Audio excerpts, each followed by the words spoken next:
Hello there, it's Carly with the Expat Focus podcast. Have you visited expatfocus.com? On our website, you will find comprehensive destination guides and recommended service providers for everything from international health insurance to help with financial planning and recommended international movers.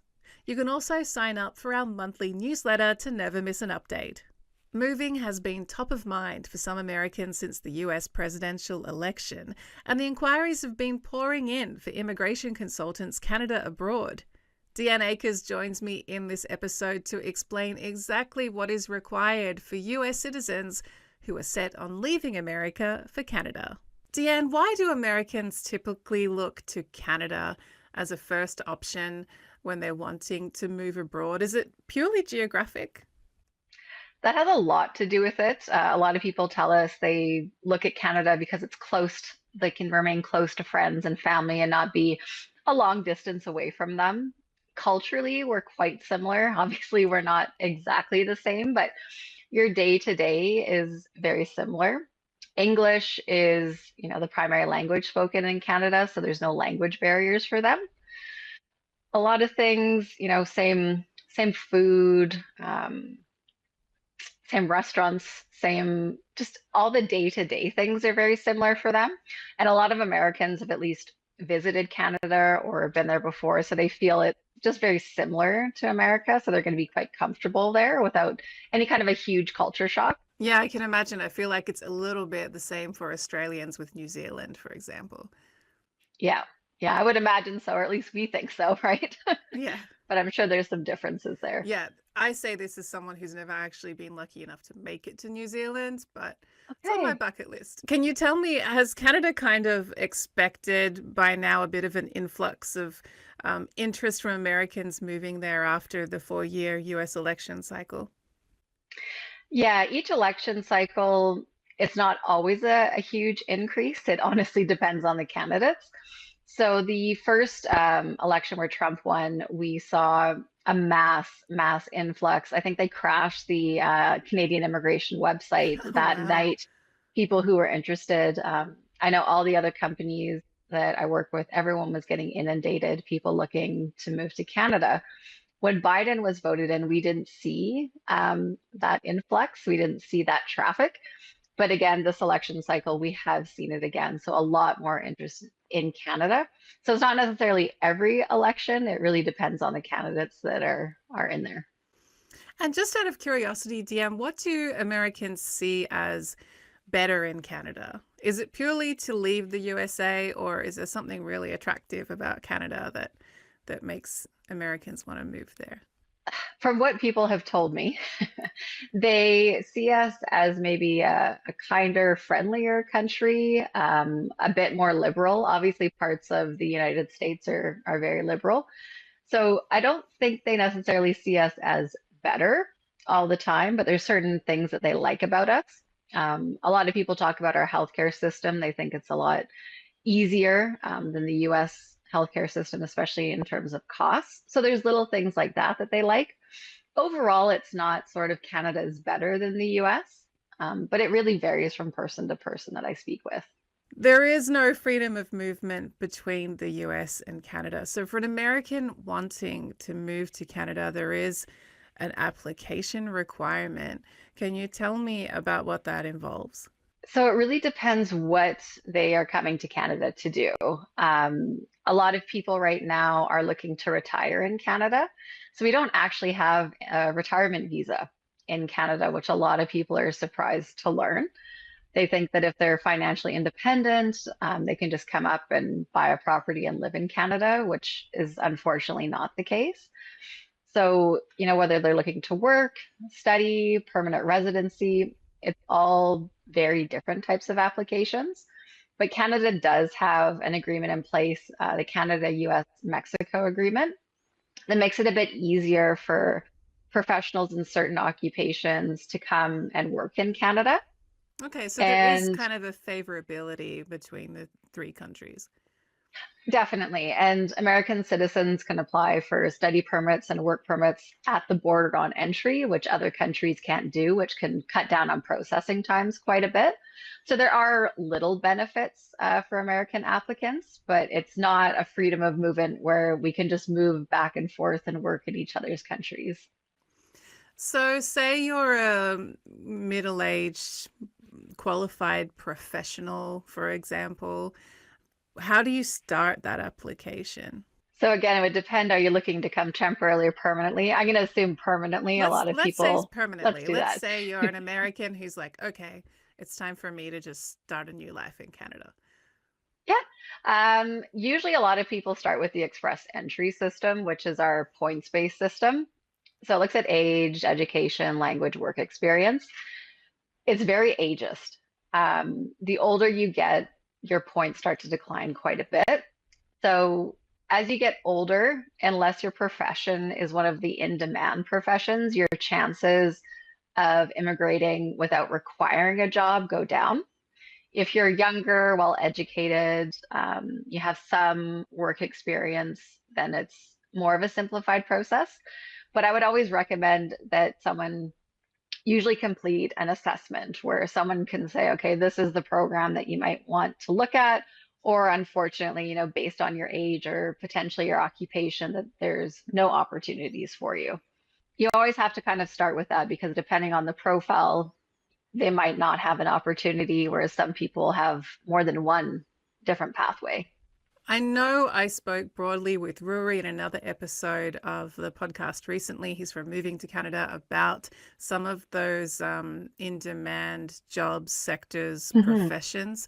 Can we Yeah. talk for Americans? I'm guessing there's a more a simple skills transfer, education recognition, for example. What puts an American at the top of the points list? So in terms of the point system, every country is ranked the same. So Americans don't get more points, but if we're looking at occupations, let's say they're in a skilled occupation, like doctors, as an example, their medical degrees are easier to recognize in Canada than other countries. Several different provinces in Canada have now said if you finished your degree in the United States and your residency, we're no longer going to make you do certain examinations or supervised work when you come to Canada. You can just start practicing. So they're making it easier for certain professions from the United States to come to Canada and to be able to work in their professions much, much quicker than other countries. And that's honestly a benefit to Canada as well, because we definitely need a lot of people in healthcare. So they're trying to make it easier for at least the Americans to come in. And I think it's also with Australia and the UK that they can come in and practice without having to go through all of the different hoops. Or retrain or anything like that? Exactly. Yeah. What about in the trades? If you're an American who's an electrician or a builder, are you going to find your visa application process pretty smooth? With those ones, we usually see that you're going to need a job offer first. So if you do get the job offer, depending on the province, you might have to do a test to get your red seal. Usually, if you've passed that test in your home country, in the United States, it's very simple for you to pass that test in Canada. And it's not a long, in-depth process to go through. Sometimes you can move over in your trade and actually start working without the qualification being required. You might just need that qualification once it's time to apply for the actual permanent residency. Okay, and in terms of application timelines, how long should you expect to wait as an American applying to move to Canada? So this is where it's really beneficial for Americans. If they are getting a work or a study permit, there is no wait period. They can apply on entry at the border. So they just need to get their required paperwork together and they just show up and present it to the officer and they can actually be issued with that permit at the border. If we're looking at something like permanent residency, if it's going through express entry, it's probably about a 6 to 9 month process, as long as your points are actually high enough to be selected. Other programs can be much longer. They could be 15 months or over. For Americans that are maybe married to a Canadian or they're common law with a Canadian, those applications are usually about a 12-month process.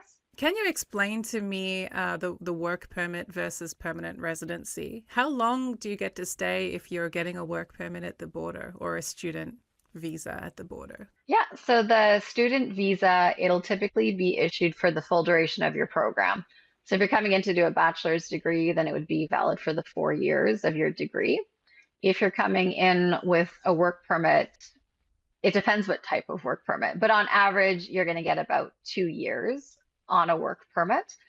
And then while you're in Canada on that work permit, you're typically going to be looking at applying for permanent residency from within Canada. Okay, so the main thing is get that work permit, then once you're there, work on the next permission, which is the permanent residency. Exactly, because the work permit and the study permit, those have expiry dates.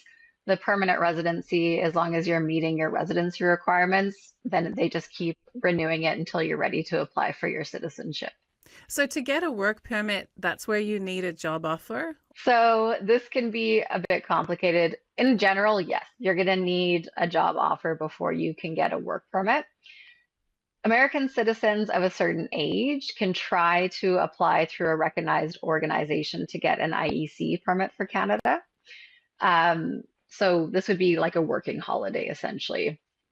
Canada and the US don't have an agreement in place like we do with Australia or the UK where you can get a working holiday, but some of the recognized organizations can set them up for American citizens. So some of usually between 18 and 30 years old, they can try to get one of those. If there's American citizens that maybe have more than one nationality, they might want to check if their other nationality is on the list of countries that we do have working holiday agreements with, because that's a really good way to come into Canada. As you And mentioned you don't need a earlier, job offer. yeah, as you mentioned earlier, youth is on your side when it comes to easier access to Canada, isn't it? Yeah, it's a very ageist system, honestly. It is. We're still valuable when we're pushing 40. I know, and usually I always tell the older applicants that they have the good work experience. You know, the younger applicants we see, it might be deemed as skilled, but it's not nearly as like beneficial to Canada as some of the older applicants, if I can put it that way. So it doesn't always make sense to me why we're so ageist with our immigration program, but I don't make the rules.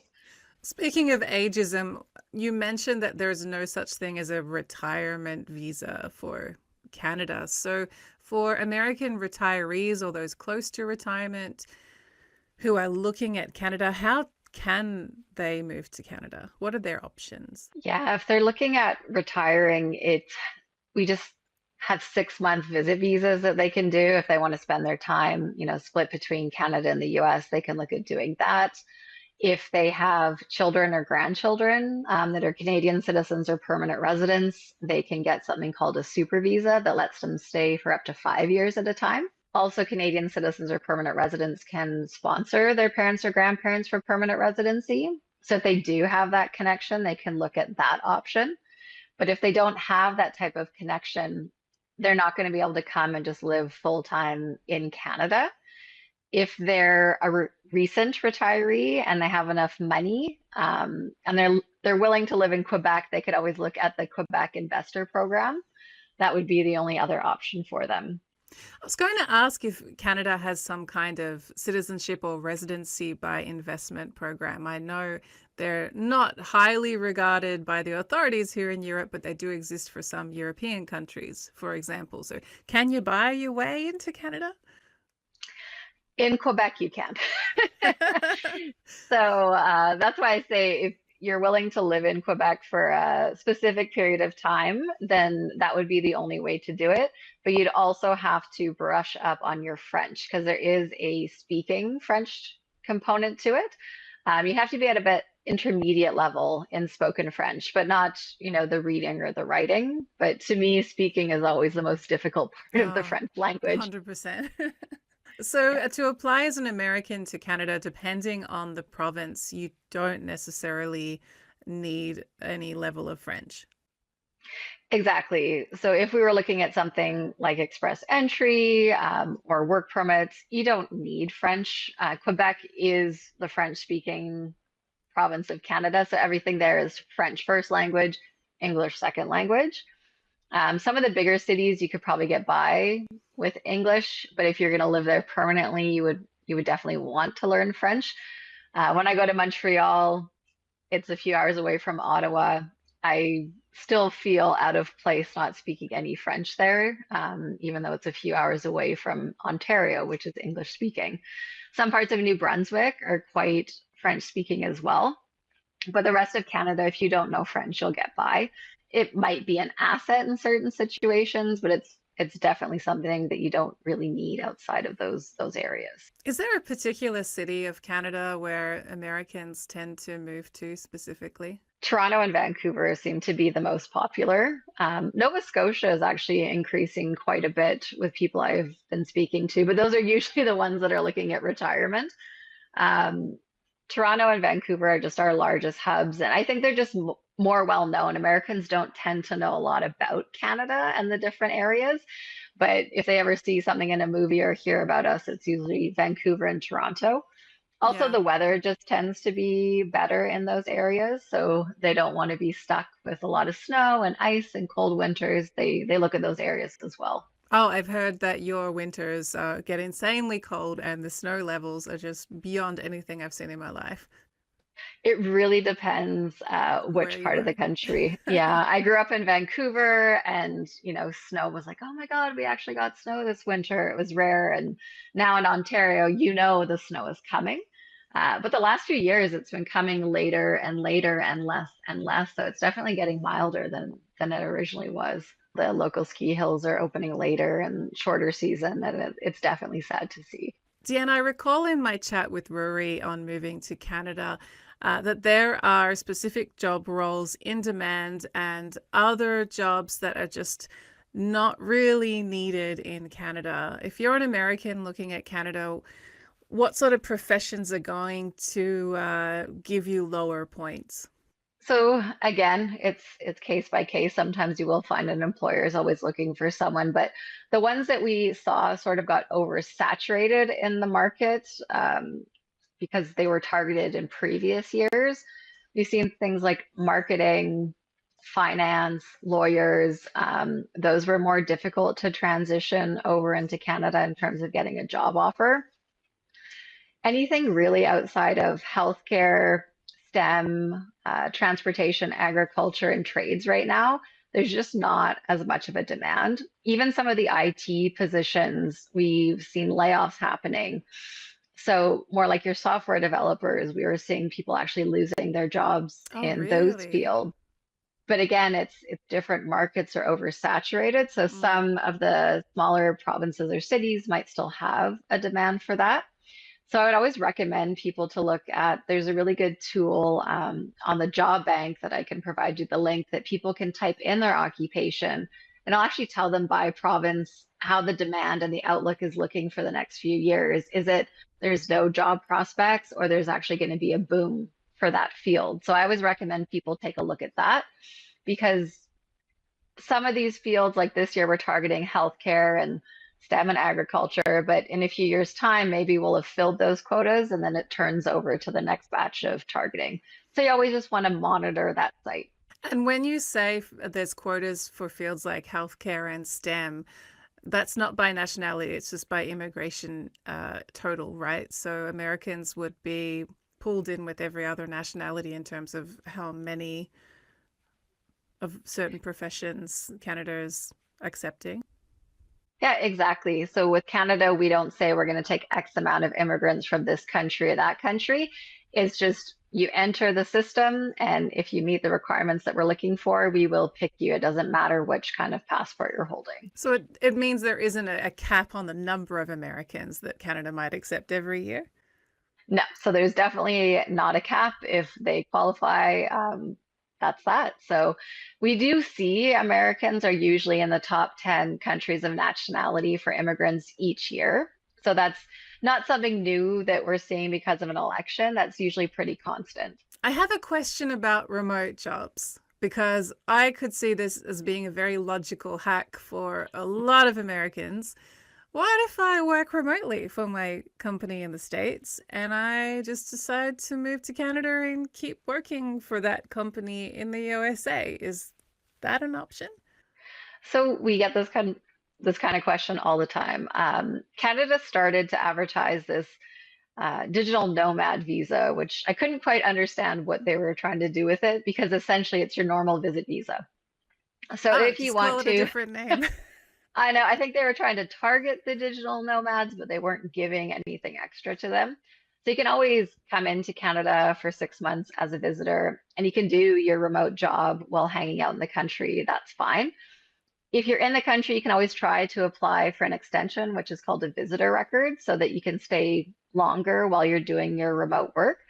But it's not anything that's going to lead to permanent residency. You're still just a visitor, and you wouldn't be able to buy property in certain areas with that kind of visa either. So that's just something to keep in mind.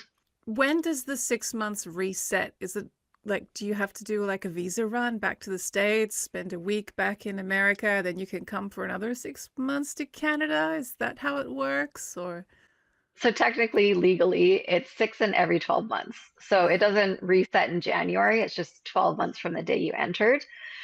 They don't always stamp American passports. So obviously, there are people that are able to run back for a week and then come back into Canada without getting caught. But legally, that's not the way to do it. You're actually better to stay in the country and apply for that visitor record. Because if you've got the finances and the proof of your remote work, the odds are pretty good that you would just get the extension. okay, and I guess especially if you're shooting for long-term living in Canada, you probably want to go about it the proper way from the beginning. Exactly. You don't want to have any kind of black mark on your record that's going to maybe hinder you from re-entry for a year or two. Deanne, I guess in terms of maybe societal, cultural factors that Americans might overlook when they decide life will be better in Canada, a big one would be the job front and how easy it might be to get a job from what we've talked about. But is there anything else that Americans kind of take for granted when they think, I'll just move to Canada? Cost of living, honestly, it's more expensive up in Canada than it is in the States. It's everything from, groceries, houses, cars, clothing, tax rates. Your day to day, it is cheaper in the United States, so they have to factor in that their cost of living is likely going to go up once they come to Canada. I would encourage them, whichever province they're interested in, to look maybe at the provincial and the federal tax rates and just do an assessment, of are they going to be earning less and spending more? Are they going to be earning more and spending less? And just take that into consideration before looking at making the move. How easy is it for US citizens to transition from permanent residence to becoming Canadian citizens? That's a good question. So once they have their permanent residency, and they can accumulate the equivalent of 3 years of time in Canada in a 5 year period. So they are allowed to travel. It's cumulative, not consecutive. But once they've reached the 3 year mark, then they can actually apply for their Canadian citizenship. And Canada allows dual citizenship. Deanne, for Americans who have been listening to this and have decided Canada is where I want to go, where is the best place for them to start? They would probably want to start with some kind of a free assessment because there's so many different programs. It's really hard to navigate sometimes. The biggest complaint I get from people is that Canada Immigration's official website is just, it's too broad. They can't find anything on there. So I would usually start with a free assessment and they can get pointed in the right direction. Is it going to be a work permit? Is it going to be maybe a working holiday? Is it going to be express entry? So I can provide you with a link. It's a free assessment they can do and sort of get steered in that proper direction. And I mean, obviously, you're a bit biased here, but do you always advise people work with an immigration consultant through the application process, or is it possible to go it alone? I actually tell people they don't need an immigration consultant all the time. I'm very honest with them.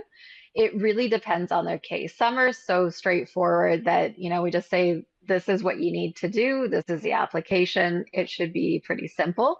It gets more complicated, maybe where there's medical issues or they have a criminal record of some kind, or maybe it's going to be this really long pathway of work permit, provincial nominations, permanent residency, where you have three different applications. So they definitely do not need to use an immigration consultant or lawyer. it's really just case by case. So again, they could look at what program they qualify for. I always encourage them to take a look at it. And if they're feeling overwhelmed, then that's usually when they're going to want to reach out and get some help. Well, Deanne, thank you so much for your time today talking all things that US citizens need to know if they're looking to leave America for Canada. Yeah, thank you for talking with me today.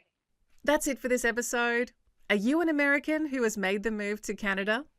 Maybe you applied for a visa and weren't successful, or perhaps you decided a different country was the right one for you. Share your experiences in the comments on our YouTube channel. Just search for Expat Focus. Remember to subscribe and rate us wherever you like to listen. We love to read your reviews, and I'll catch you next time.